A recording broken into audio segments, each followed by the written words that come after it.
Entonces, obviamente lo que nos convoca el día de hoy a trabajar es ir un poco delimitando todo lo que es el campo de la psicología clínica en tanto práctica cultural, ¿no? Al final, la psicología clínica es una práctica cultural que de alguna u otra manera está emparentada con la ciencia y también está emparentada directamente con toda una rama más amplia de conocimiento que es la psicología, ¿no?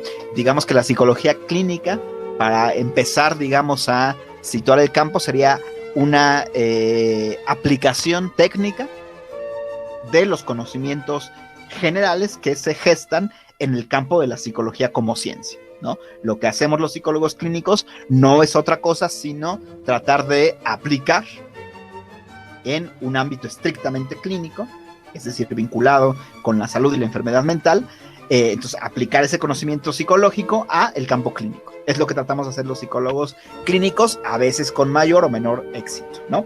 Y evidentemente, como la psicología, ustedes ya seguramente estarán al tanto de esto, es más bien las psicologías. Entonces, en realidad hay muchas psicologías clínicas que intentan aplicar el conocimiento generado desde la psicología particular a el campo clínico, ¿no? ¿Quién es el primero que intenta hacer esto, de aplicar técnicamente los conocimientos de la psicología hacia un campo que podríamos delimitar como la psicología clínica?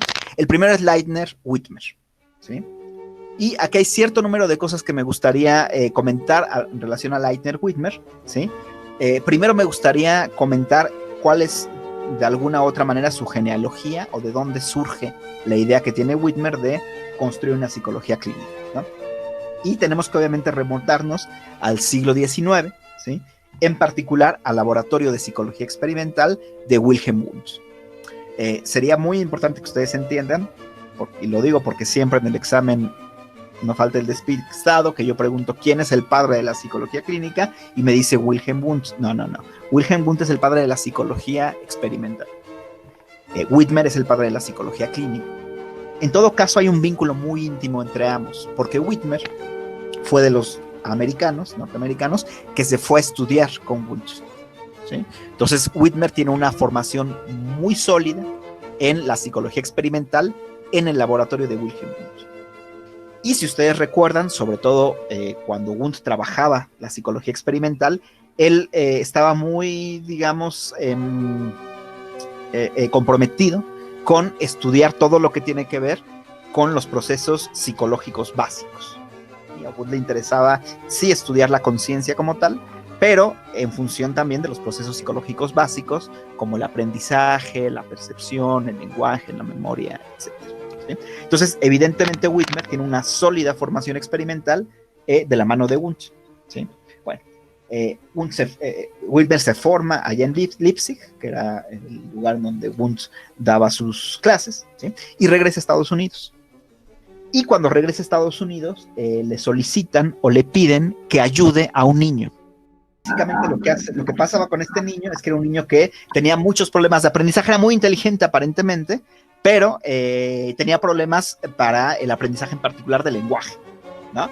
Y entonces Leitner Whitmer lo que hace, con todo el trabajo que tenía hecho con Wundt, le parece muy natural que si podemos nosotros experimentar con el lenguaje, también podríamos generar una serie de dispositivos que nos permitan mejorar la manera en cómo una persona aprende a hablar y aprende a usar el lenguaje.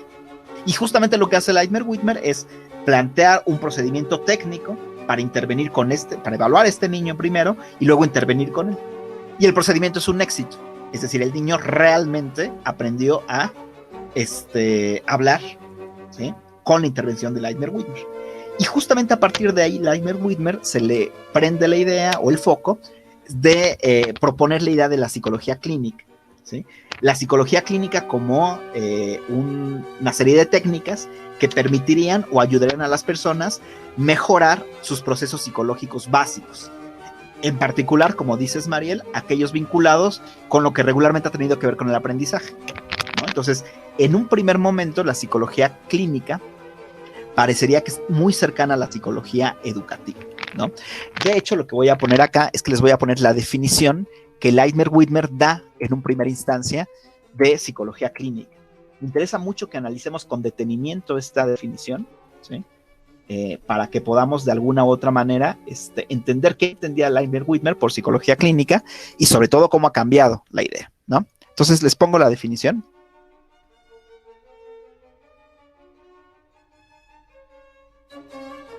Ahí está como está la definición, a la letra. Dice, y la voy a tratar de trabajar un poco a detalle, ¿ok? Dice lo siguiente: los métodos de la psicología clínica están involucrados siempre que sea posible determinar el estado de la mente de un individuo mediante observación, ¿ok?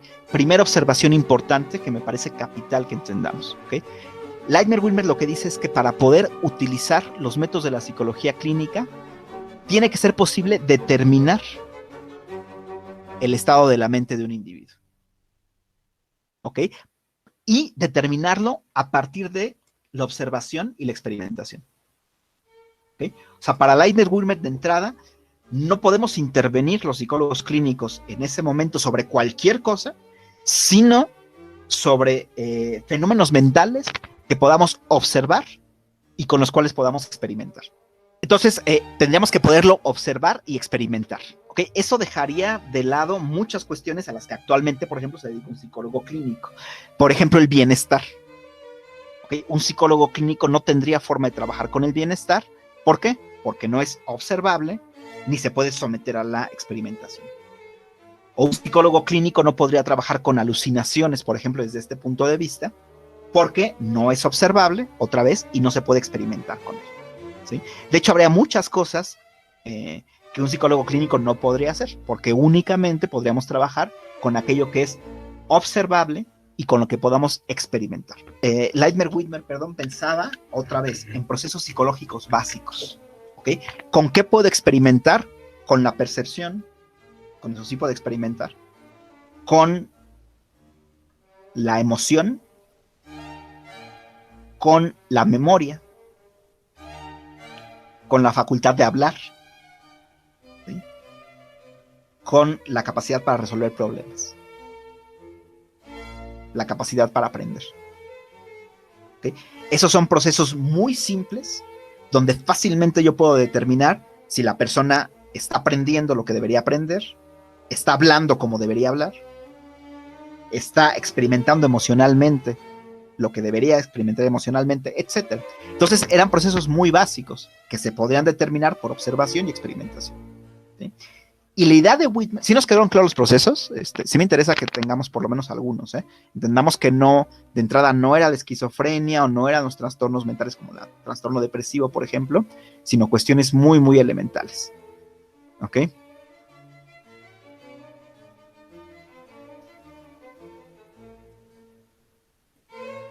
Bien, ahora, para Leitner-Whitmer se trataba de, precisamente, determinar el estado de la mente para formular tratamientos pedagógicos. Pedagógicos. ¿Qué es un tratamiento pedagógico? Fíjense cómo no dice tratamientos terapéuticos, sino pedagógicos. ¿Qué entendemos por pedagógicos? Básicamente educativo. Básicamente un tratamiento donde yo le enseñaría a la persona a hablar mejor, a través de cierto número de procedimientos, a aprender mejor, a memorizar mejor, a tener más control sobre sus emociones, pero sería básicamente un tratamiento pedagógico. O sea, en este contexto, la labor del psicólogo clínico se parecería mucho a la labor de un pedagogo, por ejemplo, de educación especial, como hablaban hace un momento, ¿no? Esto para poder generar un desarrollo de la mente, ¿sí? Esta era la idea de Leitner-Whitmer respecto a básicamente qué tenía que hacer un psicólogo clínico. Y si se fijan, es una definición muy apegada a la experimentación.